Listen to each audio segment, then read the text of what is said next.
Shoot.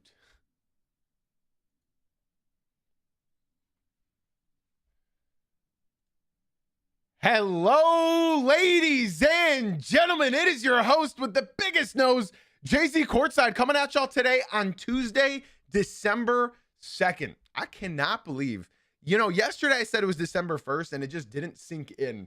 But can y'all believe we're in the last month of 2025? This year has sucked. I got to be honest, 2025 was not one of my favorite years I've lived through. Lots of changes, lots of poop just scattered around everywhere, all this political BS. So I'm glad that we can all come through and hang out and just talk basketball, distract ourselves from all the everyday bullshit. I'm not even monetized on YouTube. No problem. I can swear. It's fine. And just get away from all of that. We can all just hang out and relax. And just talk basketball, because you know what stays true in the midst of all of this chaos and poop? Basketball. Basketball will be basketball. Ladies and gentlemen, today's podcast is going to be somewhat of a simple one. We're going to start today off by talking about Anthony Davis. The Chicago Bulls have emerged as the number one trade destination for Anthony Davis. That's right, in the big 2025, man. Anthony freaking Davis. And then we're going to break down the games from last night. And quite frankly, I didn't need another segment after that. You guys know whenever I break down a game or two, we usually move on to another segment like, factor cap, true or false, is this good, up or down, like all of those stuff, right? Today we don't need that, because the games last night, we got a lot of topics to discuss, y'all. We got a lot of topics to discuss and to overreact to. All right. So before we get into all of this, guys, podcast listeners, be sure to leave a 5-star rating and review. We haven't had a 5-star rating or a review in over a month. So if you are listening or you're watching live, be sure to go leave a 5-star rating or review on Apple Podcasts and Spotify. Again, we live stream all of these episodes Monday through Friday at 9 a.m. Eastern. So if you want to get involved in the interactive podcast that we do that nobody else does, be sure to tune in to the Twitch stream, which is JZ Uncut, or the YouTube JZ Courtside, or the TikTok JZ Uncut. All the links that you'll need will be in the show notes. Ladies and gentlemen, let's get right into our first segment. Anthony Davis is emerging the Chicago Bulls are emerging as the number one trade destination for Anthony Davis. In 2025, the Chicago Bulls are in talks of bringing the 32-year-old, soon to be 33, 6'10" power forward who weighs 253 pounds, 13th year in the league, one-time champ, 10-time All-Star, 5-time All-NBA, who is averaging, through his injuries this year, 21 points, 10 rebounds, 3 assists, 1.5 steals, 1.5 blocks, 30 minutes a game, 54% from the field, and 31% from deep. Anthony Davis in 2025. Now, I'm going to bring you a couple points of discussion as to why I think it's a good trade for the Chicago Bulls, why I think it's a good trade for the Dallas Mavericks, and why I think it'll be a good idea for a third team to get involved for the Bulls' sake. Now, I know you guys are thinking, Jay-Z, you're telling me the Bulls are smart for wanting to trade for a 32-year-old, soon to be 33, injury-prone power forward? Why is that a good thing, Jay-Z? Well, let me explain. The Chicago Bulls have no direction as a franchise. In fact, there's only one team that have less of a direction of the Chicago Bulls, and it's the Chicago Bulls of the West, the Sacramento Queens.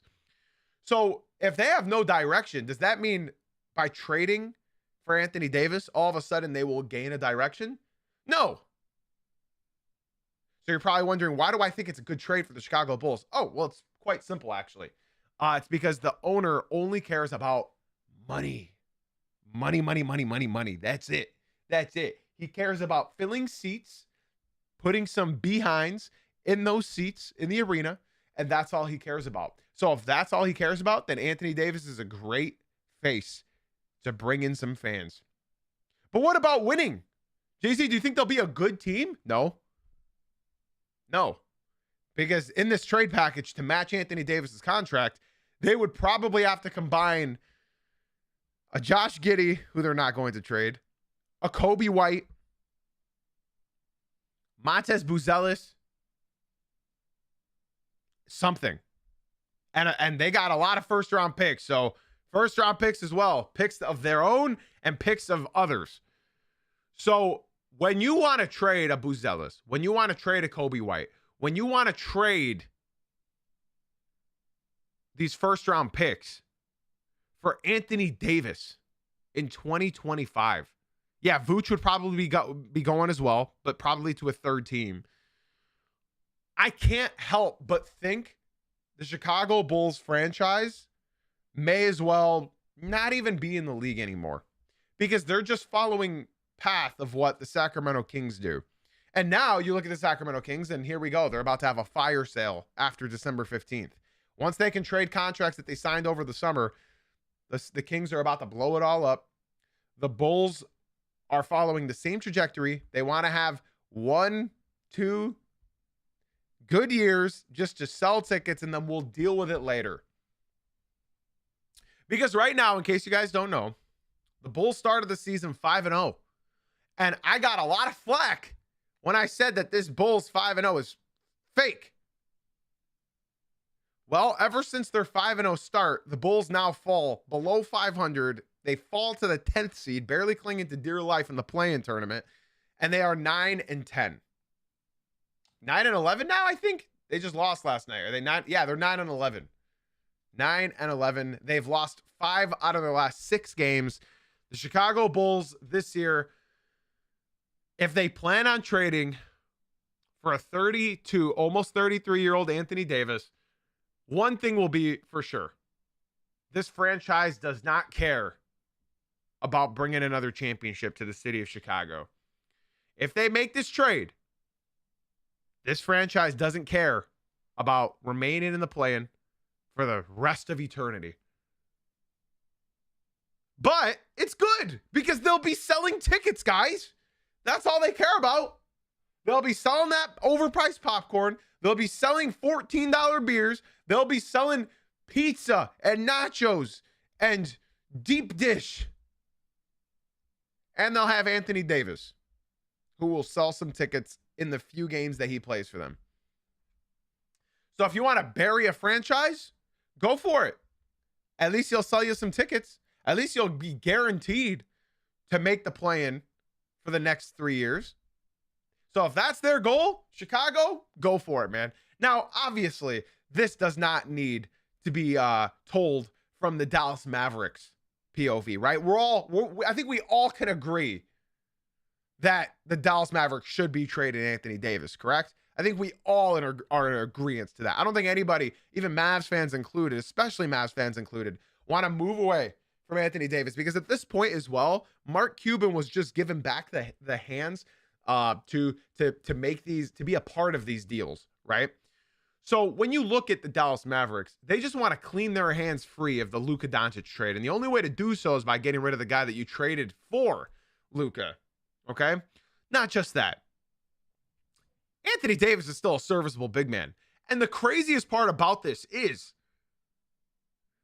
and you might laugh when I say this, the Chicago Bulls are going to get more for Anthony Davis than the Lakers got for Luka Doncic. Again, they traded Luka Doncic. They traded Luka Doncic for Anthony Davis. They barely got anything in return for Luka Doncic. So you bet your biscuits when they trade Anthony Davis, they'll be getting a pretty good package. Listen, Anthony Davis can still hoop. His only thing is health right now. Can he stay healthy? Can he carry a team into the play-in? We all know Anthony Davis is capable of that, especially in the East. They fired Nico Harrison, and now they're trying to get rid of the last remaining pieces that were involved in that Luka Doncic trade to just clean their hands. Unfortunately for Anthony Davis, wherever he goes, He's not going to propel. Like, think about it this way. If he gets traded to the Oklahoma City Thunder, right? They're better. They are significantly better. If he gets traded to the Los Angeles Lakers, they are significantly better.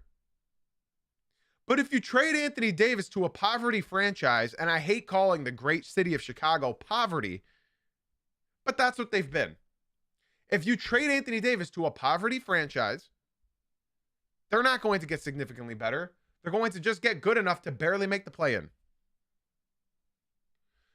I'll be talking about the Mavericks as a team in a bit because we have a lot of games that I want to cover in this episode because last night's games were very entertaining. But I love this comment that Jaden just said in my Twitch stream. Jaden, I want to say that I want to read your message out loud for everybody. This is why I love doing these episodes, by the way. This is why I love doing these podcasts live, because we get to interact with viewers, right? I think it's a bit fun. So Jaden said he doesn't raise the ceiling of many franchises.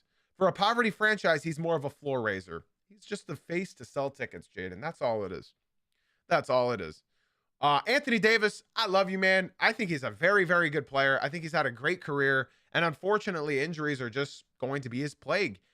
Getting sent to Chicago is pretty much a death sentence at this point. I mean, he's still putting up the numbers, but as far as the numbers that he's not putting up is games played. And, you know, a team like the Chicago Bulls needs a player like this because they need a face of their franchise. And unfortunately, Josh Giddey is not really selling tickets the way they want because they have lost 5 out of the last 6 games. I'm going to go ahead and move on from the hypothetical trades with Anthony Davis. But again, I think talking about teams like the Chicago Bulls, like the Sacramento Kings, you know, the Chicago Bulls are just like, they have a couple future pieces like Amantas Buzelis, like their 12th round pick who they're not playing at all. And they actually have some first round picks in the years coming soon. Unfortunately for the other team, Sacramento Kings out west, is they just don't have any draft capital. They don't have any empty cap space for any other players. So the Sacramento Kings are blowing it up after December 15th before the trade deadline. The Chicago Bulls are trying to just build what they can to guarantee that they're going to make the play-in, at least this year, at least next year. So Chicago, if that's your goal, man, it's a W trade for you guys, man. You want the play-in? You'll get the play-in with Anthony Davis. Go for it. We will be talking about the Mavericks a bit later because there are a lot of topics that I do want to discuss. But let's move on to our first. Guys, you guys know me. I normally have a bunch of segments that I want to talk about. They're fun, right? We break down like 2 important games from last night, and then we do a nice segment like true or false or up or down. But last night's NBA was incredibly entertaining, and I want to talk about the games from last night, man. Heat culture is so back. Heat culture has never been more back. Heat Nation, you guys deserve this. After what the one who shall not be named, what he did to you guys last year, you guys deserve this. I'm saying this from a Pistons fan. You know, Pistons and Heat don't get along. But as a Pistons fan, as a basketball fan number one, I respect game, man. I respect game. And my God, do the Heat have it. 24 3-pointers last night. 24 3-pointers on 52% shooting from deep. Are you kidding me? The Clippers, the score, I believe, was 45-46 in the second quarter. And then the Heat rattled off a 30-2 run. You cannot make this up, man. And what's funny is when you look at these stats, if you just box score watched, you understand why the Heat won. It's just the 24 3-pointers. But look at the free throws. The Heat do not play good defense, right? They're giving up 35 free throws to the Los Angeles Clippers. That's the only reason why they were still in the game in the first place, right? That's the only reason. Because if they're hitting 24 threes, there's no reason this should even have been a close game, right? Rebounds were even. They killed them in assists. That's what the Miami Heat does best, is they swing the ball right now. And quite frankly, with Tyler Hero returning, this number is incredibly crucial to you guys, man. If you're a Heat fan, you should be paying attention to the assist numbers every single night. Every single night, you need to be paying attention to their assist numbers. I have a guy in the TikTok telling me that they are top 5 in defense. They are bottom, I guess they're top 19 in defense. So you were close. You said they were top 5 in defense. They are top 5. Or sorry, they were top 19 in defense. So yes, I am right. They do not play defense. But speaking of last night, the Miami Heat right now are doing exactly what people sort of wanted now, right? Because if you're looking at this team, let's say you're looking at this team from an unbiased eye like me, right? If you see the Los Angeles Clippers and Kawhi Leonard dropping 36 points, Zubac 16 points, 13 rebounds, Chris Dunn 12 points, James Harden 11 points, didn't have a good game, John Collins 10 points, right? And you look at all of this, right?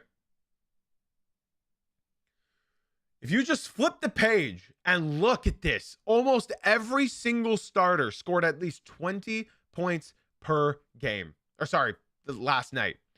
Andrew Wiggins has been the unsung hero of the Miami Heat, right? Bam Adebayo, 27 points, 14 rebounds. Great game. Great game. Norman Powell, Big Norm, 30 points in his revenge game, 12 for 18. He hit 6 threes. 22 points for Tyler Hero. I think something to pay attention to is that Davion Mitchell had the ball in his hands a lot last night, 12 assists, right? The thing about the Miami Heat is they are such an offense-oriented team. To see them score 140 points, but also give up 123 to a poverty Clippers team is very telling. Because I'm not sure if you guys watched this game, right? I don't know if you guys watched this game last night. But from what I saw, when the Clippers pulled their starters a minute into the third quarter, a minute, this it just goes to show you how offensive oriented the Miami Heat truly are. Because against the Pistons, just on Saturday, they allowed the Pistons to score 140 points. You guys understand the Pistons are one of the worst offensive teams in the NBA? I'm a Pistons fan. They don't shoot threes well, right? At all. They're a bottom 5 team in three-pointers made. And yet they allowed the Pistons to just bulldoze their way into the paint.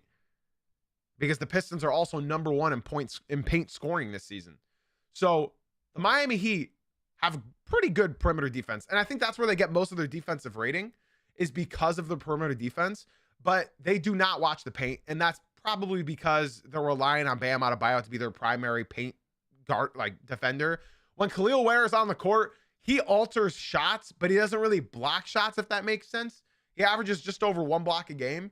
I think they need another big personally. I see people in the TikTok agree with me. So shout out the TikTok chat.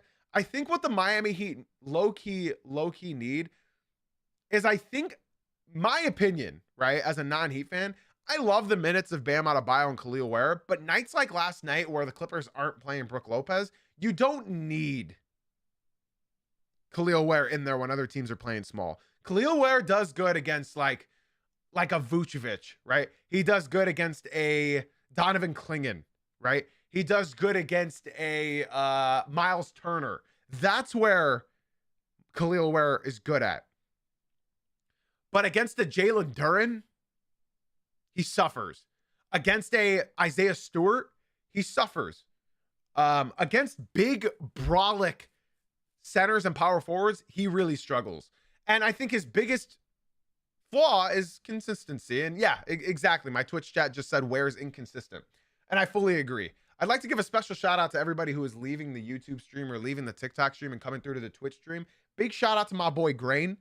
Grain, I appreciate you for coming through to the Twitch stream, my boy. In case you guys also want to join us over here, we have like a sports center situation over here.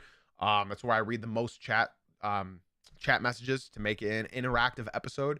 The link is in my bio, TikTok, or just go to Twitch and look up Jay-Z Uncut. So I don't want to talk too much about the Miami Heat. I do want to talk about what's wrong with the Clippers, and I think we can all agree to that, right? The Los Angeles Clippers came into the year guaranteed a playoff spot, and at worst, a play-in spot. I had the Clippers as a play-in spot, so like I don't feel good about a team suffering, of course, but I feel good about where I estimated them going into the year. I said health is going to be the number 1. I said pace is going to be the number 1. And so far, everything I've said has come to fruition. They are 25th in points. They are 26th in rebounds. They are 28th in assists, 27th in field goals made, 21st in three-pointers made. When you watch this team, I just get depressed. I just get so damn sad. Because James Harden can prove valuable to another team. Kawhi Leonard can prove. I would never want Kawhi Leonard on my team personally. I don't know about you guys, but I would never want Kawhi Leonard on my team. James Harden at this point is still doing way too much than what he should. I think James Harden could be 6th man of the year for the next 5 years if he truly wanted to. If he just admitted to just coming off the bench, I think he can be genuinely a 6th man for a championship contending team for the next 5 years in the NBA. I don't think he should be shouldering as much weight as he's doing right now in Los Angeles. The way that the Clippers play is very weird. If you guys remember, I compared this team to the Orlando Magic for a couple reasons. Not because of like play style, a little bit because of their offensive function, right? The Orlando Magic were struggling with Paolo, Desmond Bane, and Franz Wagner because essentially their offense looked like, okay, Franz, your turn. Paolo, your turn. Bane, your turn. And they would just ISO every single possession, and it wasn't working. Paolo gets hurt. Now the ball's swinging, and the Magic are winning. The Clippers are interesting because James Harden is trying to set people up for assists, set people up for buckets almost every time, but nobody's hitting shots. So James Harden has to take that shouldering on his own. Kawhi Leonard, every single possession ends up in an ISO. If the ball goes into Kawhi Leonard's hand, you're not getting an assist. This team is depressing. This team is very, very depressing to watch. And if you guys have watched any minutes, like I have, of the Los Angeles Clippers, the reason why they keep losing games is because they have zero identity. They have lost 5 straight. They've lost 6 out of their last 7. Unfortunately, for the Los Angeles Clippers, I think it's time. And I don't even know how you can blow this up. Can I be honest? I don't know how you can blow this up. They're too old. My Twitch chat, Josh just said, save it for the playoffs. They're not even going to make the play in. I mean, they can if they turn it around. I think the only players I feel for on this team is James Harden, Chris Paul, and Ivica Zubac. Because those guys, I mean, they can do what they do on any team. You know what I'm saying? They can do what they do on any team. And right now they're shouldering way too much weight. All right. I don't really want to talk about the Clippers all that much. It just puts me in a bad mood. We're going to move on to our next game of the night. I see a lot of the same comments in the TikTok. This website is StatMuse. StatMuse. All right. If you guys are enjoying the stream, be sure to come through to the Twitch stream. I'm sure you guys would enjoy it very, very, very, very, very, very much over here. Let's move on to, the Pistons won again, man. The Pistons won again. Let's move on. This game, don't even look at the stats right now because the Pistons. Okay, I'll just show you this. This was a defensive slugfest, man. This was a defensive slugfest. Neither team broke 100 points. Watching this game felt like an early 2000s game. I kid you not. It felt like it, man. The Pistons hit 5 threes. Bro, 5 threes in 2025. The Hawks made 14. Just that stat alone, you would think the Hawks won this, right? Let me show you another stat. 23 turnovers for the Detroit Pistons, and they won this game. They hit 9 less threes. So the Hawks had 27 more points from downtown. And the Pistons gave it up 23 times. When you look at this is why I don't like box score watchers, bro, because if you look at these stats, there's no reason the Pistons can win this. But the Pistons out-grit this team, bro. They out-grit this team. When you see the energy on the defensive glass, on the offensive glass, the Pistons had 30 more rebounds than the Atlanta Hawks. This was a bad game for Cade Cunningham. This was not a good game. But when you look at what he does off the ball on defense, that is why that Pistons fans will tell you that Cade Cunningham is a top 3 point guard now. Because when you watch him, if he's not touching the ball, he is proving serviceable on the other end. If he's not having to exert himself offensively like he was last night, they had the best perimeter defense I've seen in the NBA this year so far. Nickeil Alexander-Walker chasing Cade around. Jalen Johnson chasing Cade around. Dyson Daniels chasing Cade around. When you have these prolific perimeter defenders around Cade Cunningham, hounding him at the perimeter, and he's still bringing it, doing these sorts of things. Let me just read you these stats from Cade. He only had 18 points, 8 rebounds, 8 assists, 6 steals, and 3 blocks. Like, what? Your star point guard is finishing the game with 6 steals and 3 blocks? No other point guard is doing that in the NBA right now. I'm not going to throw shade at any other point. No other point guard is doing this consistently like Cade Cunningham has done this year. Nate, I'd like to give you a special shout out for leaving the TikTok stream and coming through to the Twitch stream. I appreciate you, baby. Thank you. Somebody doing it on both ends like that is very, very rare. Shai does play defense, absolutely. That's not to deny Shai. That's why I said Cade Cunningham is a top 3. Okay.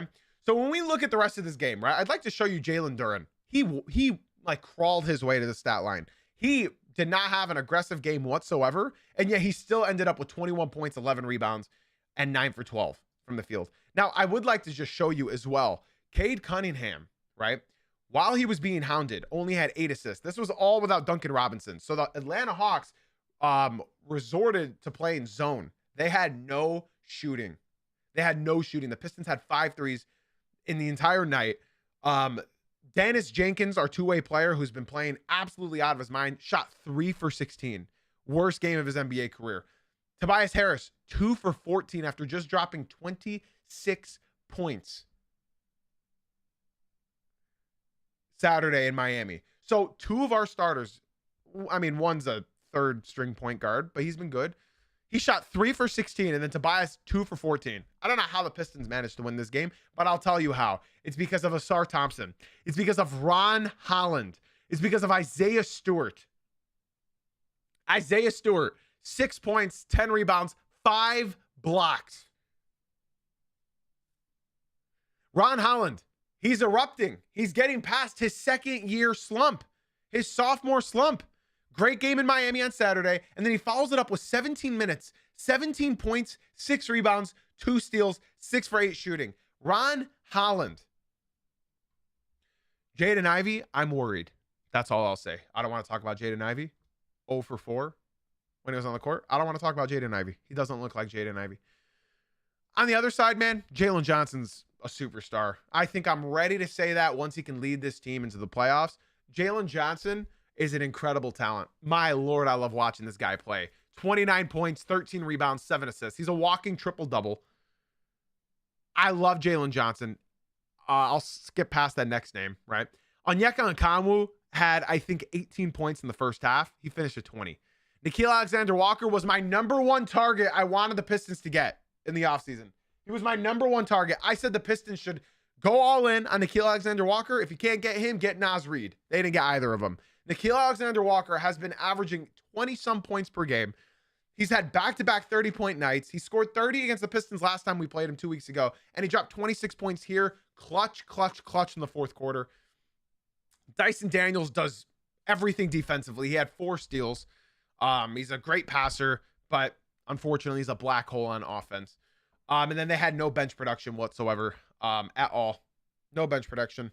So that's what did the Atlanta Hawks in. The Pistons right now are proving to themselves that they can win these ugly games.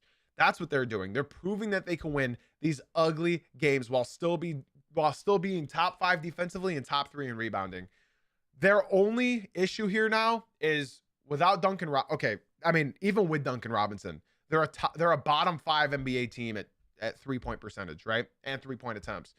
They need another shooter. So Malik Beasley needs to get cleared off his investigation stuff. They need Malik Beasley back. And he said he's going to sign with the Pistons as soon as he's cleared, if he gets cleared. Okay. They need another shooter in Malik Beasley. Not just that.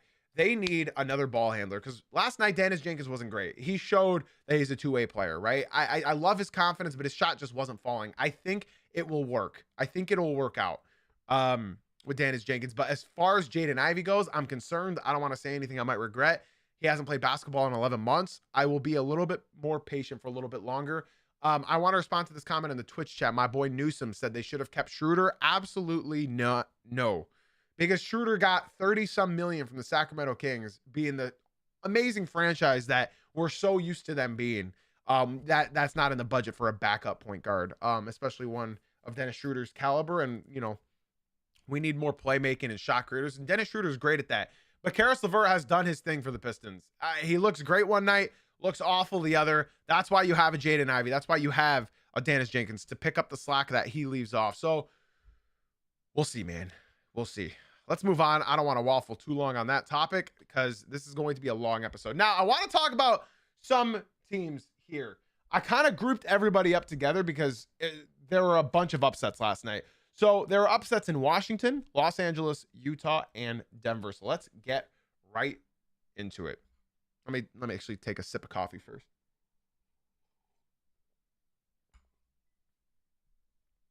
The Phoenix Suns come into town, come into Los Angeles, and blow the Lakers out of the water, especially in that second quarter. That was a sight to see. I didn't stay up to see the second half, but I did watch the condensed highlights. Dillon Brooks had 16 points in the second quarter. Dillon Brooks. Yeah, I mean, stat-wise, it was somewhat even, except for two stats alone, bro. 35 assists, and the Suns had 16 steals. You're reading that correctly. 35 assists for the Suns and 16 steals. Bro, the Lakers had 1 steal and no blocks. I said it yesterday. I was talking about the Lakers yesterday. I'm sure you all remember, right? I was talking about the Lakers yesterday. I said their only fault here is defense. And, well, here you go. No defense. No defense. I agree with a comment in the TikTok chat. LeBron is not game ready yet. He's not game ready. Bro, just to keep his double-digit scoring streak going, he hit a 3 and then got subbed out immediately in a blowout. They just have no defense right now, man. Rui, 0 points. DeAndre Ayton, 12 and 9. You know, they weren't the faults. They weren't the reasoning as to why they sucked. Austin Reeves, lowest scoring total I've seen almost all season, 16 points. Luka did his thing as he always does, 38 points. He was going crazy in the first half, and they had no bench. They had no bench help, really. But when you look at the Suns, Dillon Brooks, 33 points, right? Royce O'Neal had 11 assists.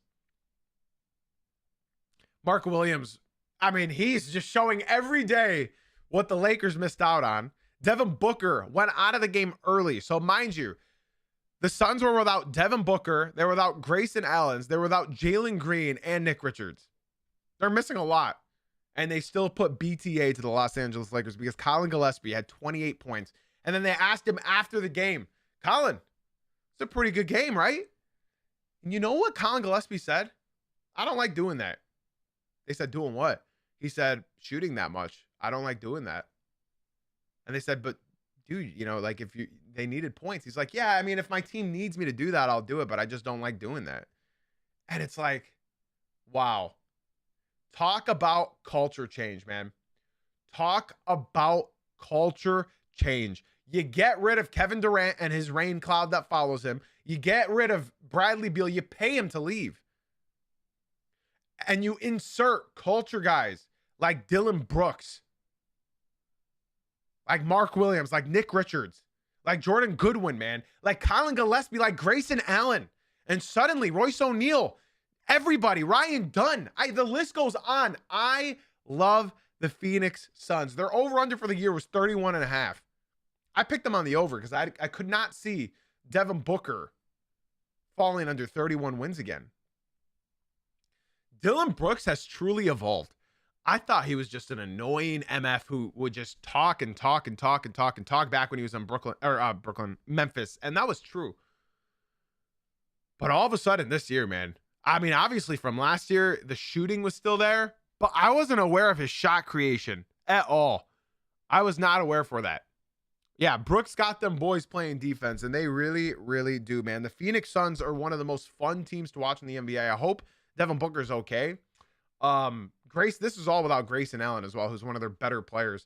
And then Jalen Green, bro, Jalen Green, I thought he was good, man. I wish I hope his hamstring gets better because I'm rooting for Jalen Green. I know, you know, I'm a Pistons fan. I'm supposed to hate Jalen Green. I love Jalen Green.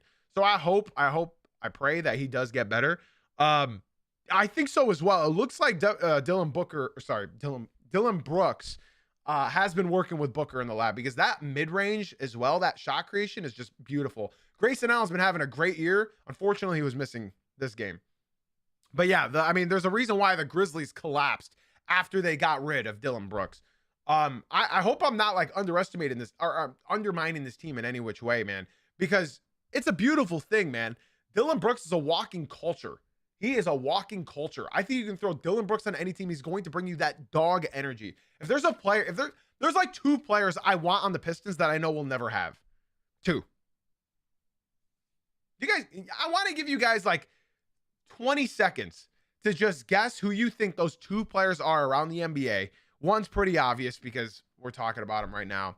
But who's the other? There's two players in the NBA that I just wish the Pistons could have that would just add more energy to the team. People are saying, the Twitch chat just said, you're a Pistons fan? I would have never guessed. While I wait for you guys to tell me those two people that I think I would love for the Pistons to have, I'm going to say thank you to BroBro18 for leaving the TikTok stream and coming through to the Twitch stream. I appreciate you a lot, bro. TikTok is guessing. What? Oh my God, TikTok nailed it. Wait, who said that? Suggs. Marcus Doss, shout out to you in the TikTok stream, because it is Dylan Brooks and Jalen Suggs. Those are the two players around the entire. That's a tough guess. You got to be an avid listener if you're guessing that, because we haven't even talked about the Magic this episode. I want Jalen Suggs and Dylan Brooks as a Piston. Those are just like my ideal players. You might ask why Suggs, and you just asked. They're culture changers. They play hard every game, and that's what the Pistons demand out of their players. You look at their superstar point guard, and he's playing on both ends, aggressive on offense and defense. If he doesn't have it offensively, he's bringing it defensively. You have Ron Holland, just Isaiah Stewart, guys who come off the bench and just inject energy onto the court. You have Asar Thompson, who is defending from 95 feet up. And then you look at Jalen Suggs, who can be a pick and pop, who can be somewhat of a facilitator if asked to be, right? Those kinds of players would just inject energy. I think if you were to have like a guy like a Dylan Brooks or a Jalen Suggs on the Detroit, it would just be incredible. I don't like Jalen Suggs as a ball handler. You're right. I do not like him as a ball handler, but he's a great pick and pop. He's great at off-ball screens. That kid's a dog, man. I love players that just make an impact on the game. Shout out the TikTok chat. Shout out the Twitch chat. You guys are just absolute beauties. That's like my favorite archetype in the NBA. There's a reason Ben Wallace is one of my favorite players of all time. It's because no matter what night, you play it like it's your last. That's my favorite archetype. Like, I'm not sure what Ron Holland is going to be good at in the NBA, right? I'm not sure what Ron Holland is going to bring in his long NBA career. But the reason I can say long NBA career is because he has that charisma. He has that energy. And that's what I like. Bro came into the Twitch stream and said their leadership would just bring the team together. I absolutely agree. These guys are culture changers. Let's move on to our next game, y'all. We have another upset. Yeah, like people like Ron Holland, Jalen Suggs, they'll always have a job in the NBA. Because if you're forced to just be a catch and shoot guy, you can do that, because that means defensively you're going to be a dog no matter what. Let's go ahead and move on to the Dallas and Denver game, where Denver looked sort of like, I hate to say it, the Miami Heat. No defense. I'm talking in the paint. They allowed Dallas to just rout them, man. Dallas looked dangerous this game. And can we just be honest real quick? I think Cooper Flagg just snatched Con Knippel's chain. Cooper Flagg is evolving right now, y'all. He is evolving. Let me just give you a couple stats, okay? And then you can listen to me. And I don't want to be one of those guys that overreact from one game. Let me just explain. I'm gonna defend Denver's reasoning for their loss, but first I want to give credit where credit is due, and that's to an 18-year-old in Dallas. Cooper Flagg, for his first 10 games in the NBA, was averaging 14 points on 40% shooting. In his last 15 games, he is averaging 24 points on 51% shooting. The kid has figured it out. Watching Cooper Flagg is so much fun, y'all. I highly recommend y'all to watch Cooper Flagg. I know this sounds like super basic of me as a content creator to tell you to watch the undisputed rookie generational talent.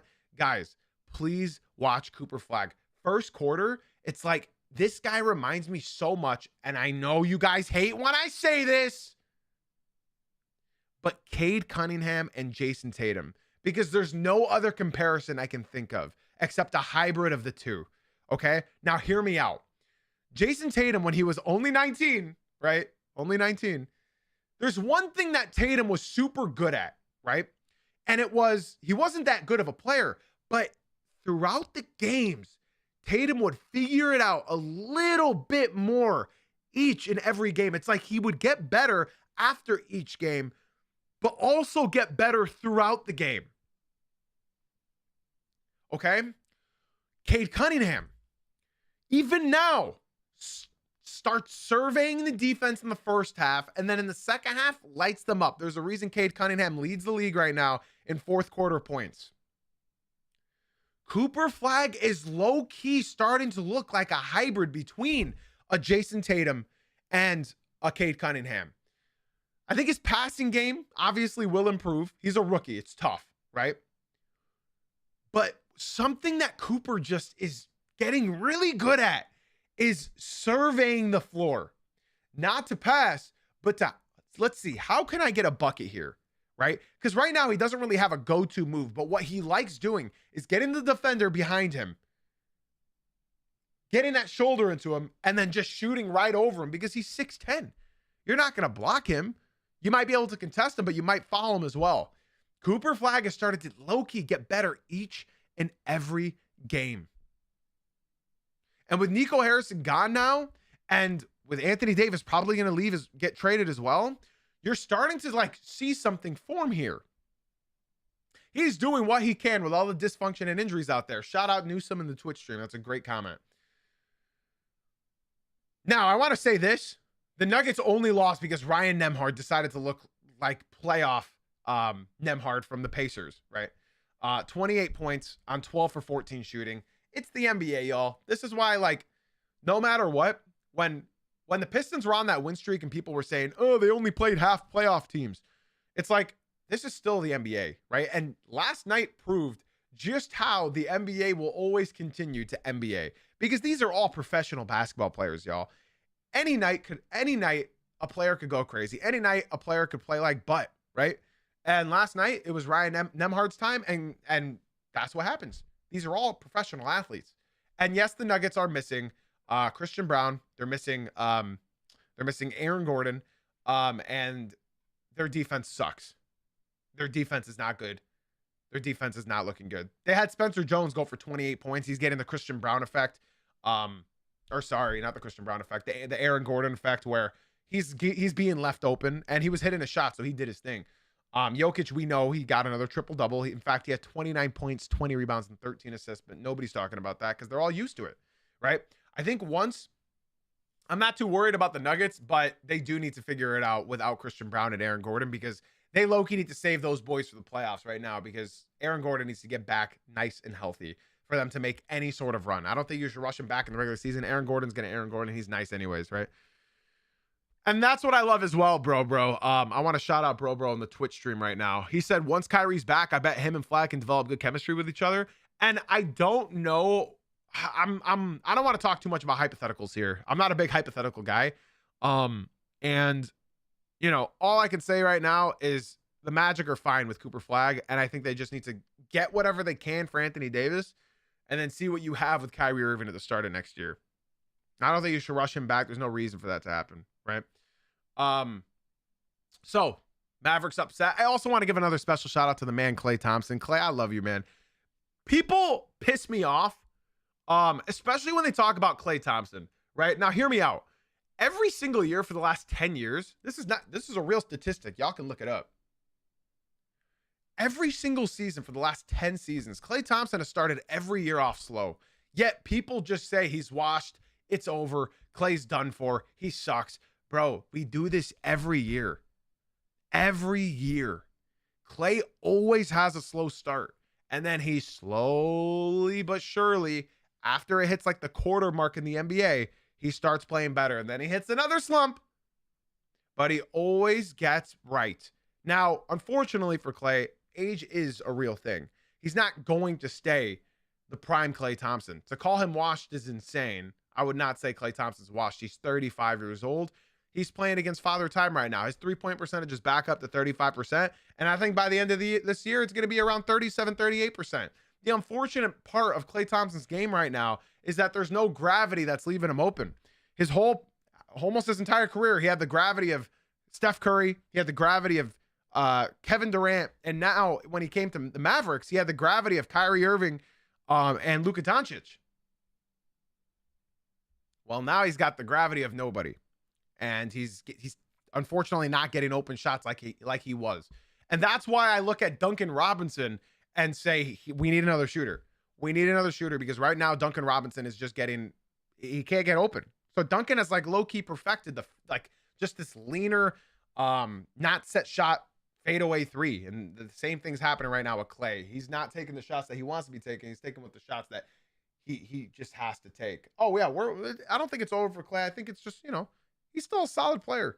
It's just you guys are expecting too much out of a 35-year-old sharpshooter. That's all.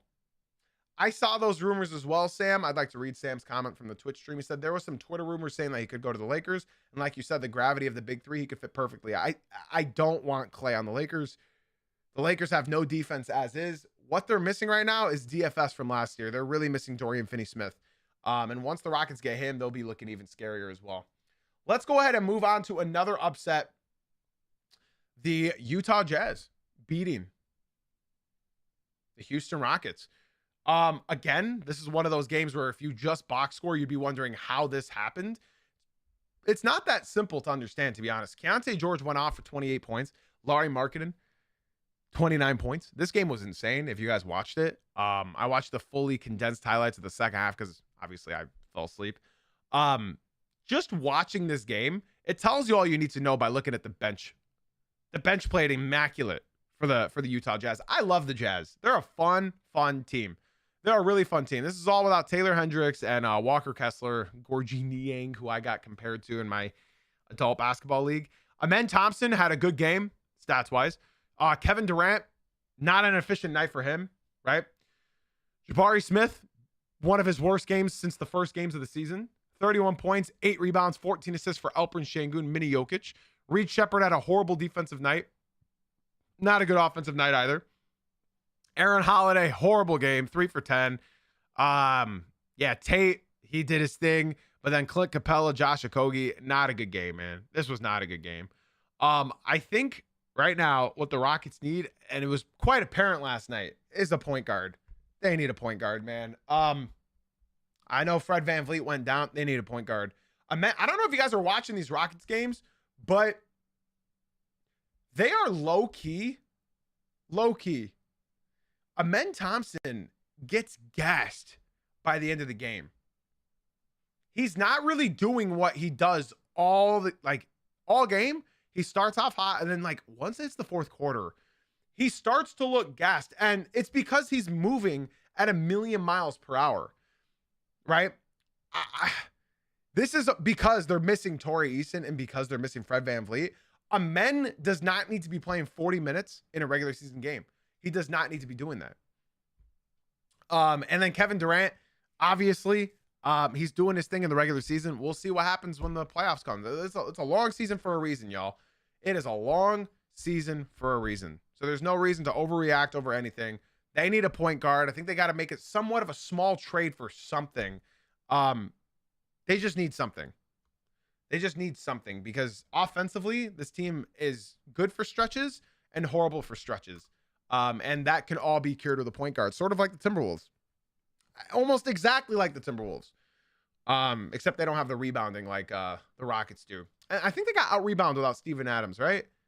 Yeah, by 6. So not something, or not, by 4. So nothing significant.